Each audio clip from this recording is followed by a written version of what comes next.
Olá, estudantes da terceira série. Nesse vídeo vamos falar sobre o processo de descolonização do continente africano. Esse processo de descolonização, ele foi de maneira gradual e foi se assentando com a medida da passagem do tempo, principalmente a partir do século XX.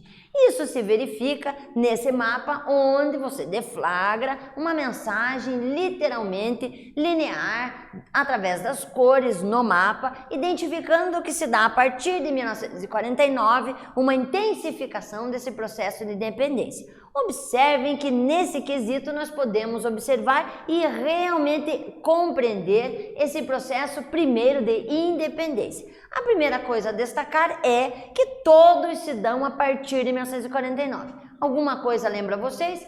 Sim, claro, o processo final da Segunda Guerra Mundial. Como vocês devem saber, dentro desse processo da Primeira Guerra e da Segunda Guerra Mundial, houve uma retirada estratégica do continente europeu, focando literalmente nesse conflito bélico que estava se deflagrando no continente. Assim, a crescente movimentação de resistência do continente africano cresceu e movimentou de maneira muito intensa o processo de independência nesses países. Mas, como remete o questionamento atual, ali ao lado você deve pensar, mas eles se tornaram realmente independentes? Porque assim, não foi um quesito feito de maneira estruturada, foi feito a partir de um movimento de enfraquecimento do continente europeu. Ou seja, nós percebemos que esse enfraquecimento ele vai possibilitar um crescimento e uma reorganização de muitos movimentos de resistência entre 39 e 45, mas são movimentos que não têm uma organização, não houve preparo para essa movimentação. Dessa maneira, por mais que a gente tente reorganizar o continente africano, ao estudá-lo, percebemos que esse renascimento africano, dimensionado aqui nesta imagem, na frase ou na imagem ali ao lado, remete sim uma fragilidade do mecanismo, porque muitas vezes grupos muito diferenciados estavam numa mesma territorialidade, não configurando um grupo nacional, e isso dificultou muito o processo de independência nesses países. Dito isso, vamos observar algumas características gerais.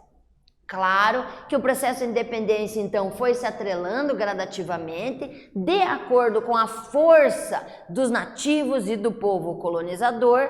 Esse processo de independência foi sendo gradual e diferenciado nas mais diversas regiões, e a gente percebe a consolidação de nações nesse sentido de organização visual, de que muitos estavam num processo já de organização nacional anteriormente até a década de 50. E, obviamente, se nós formos dimensionar através da regionalização, percebemos que a África subsaariana demorou mais para entrar no processo de independência, visto que a África, parte norte, mais próxima do continente europeu, visualizou essa potencialidade de independência de maneira mais rápida.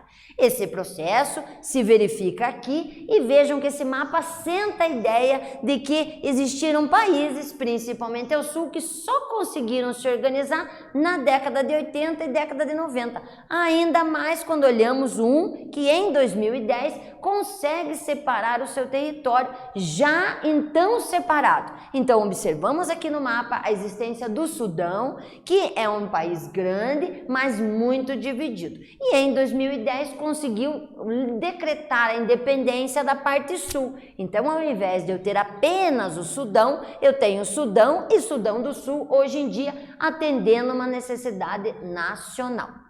Dessa forma, também identificamos esse processo doloroso, muitas vezes em alguns países africanos, por causa dessa discordância interna dos grupos que ali viviam. Então, muitas vezes nós vemos, infelizmente, guerras civis, nós vemos pessoas muito sofrendo de maneira vertiginosa, o que reflete uma fragilidade nesse processo de independência a ser atingido. E esse processo frágil também remete à consolidação de muitas vezes guerras civis, que mostram de maneira muito triste a luta entre pessoas da mesma nacionalidade entrando em conflito, também remetendo à dificuldade da finalização desse processo, uma vez que não tem exército definido ou não tem um uniforme definido e muitas vezes até pessoas de parentesco brigando entre si. E isso reflete na parte econômica. Aqui uma tabela do IDH mostrando a qualificação de alguns países africanos e os identificando, mesmo ciente de que são apenas uma identificação parcial, mas nos remete a uma observação na fragilidade econômica, tanto no aspecto de renda, educação e saúde.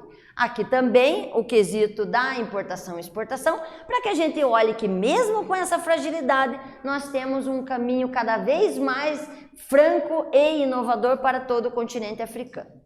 Nesse vídeo falamos sobre o aspecto de processo da descolonização do continente africano. Espero que vocês tenham gostado. Até breve!